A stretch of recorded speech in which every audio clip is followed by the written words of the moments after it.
Hello, it's Monday night. இன்னைக்கு வந்துட்டு டின்னருக்கு சோள தோசை, அரிசி மாவு தோசை, அதுக்கப்புறமா காய்கறி போட்டு மசாலா கறி மாதிரி பண்ணிடலான்னு சொல்லிட்டு என்னோட டின்னர் வேலையை ஆஸ் யூஷுவல் ஸ்டார்ட் பண்ண ஆரம்பிச்சிட்டேன். கேரட்டு, பீன்ஸு, உருளைக்கிழங்கு இதெல்லாம் கொஞ்சம் பெருசாகவே கட் பண்ணி வச்சுக்கிட்டேன்.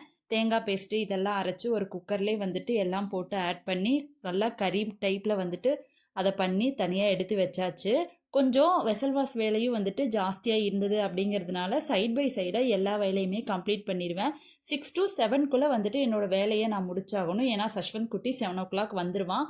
அதுக்கப்புறம் அவனுக்கு தோசை ஊற்றி கொடுத்துட்டு நம்மளோட எக்ஸ்ட்ரா வேலை இந்த கூட்டுறது பெருக்கிறது இந்த மாதிரி வேலையெல்லாம் கம்ப்ளீட் பண்ணுறதுக்கு டைம் சரியாக இருக்கும். அதுக்கப்புறம் மெயினாக அவன் கூட நம்ம வந்து டைம் ஸ்பெண்ட் பண்ணுற மாதிரி இருக்கும்.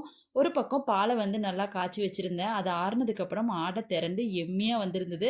அதையும் எடுத்து ஃப்ரிட்ஜில் ஸ்டோர் பண்ணி வச்சாச்சு. அவனும் கரெக்டாக அலாரம் அடித்த மாதிரி வந்துட்டான். அவனுக்கு தோசை ஊற்றி கொடுத்துட்டு இன்றைக்கி டே இப்படி தான்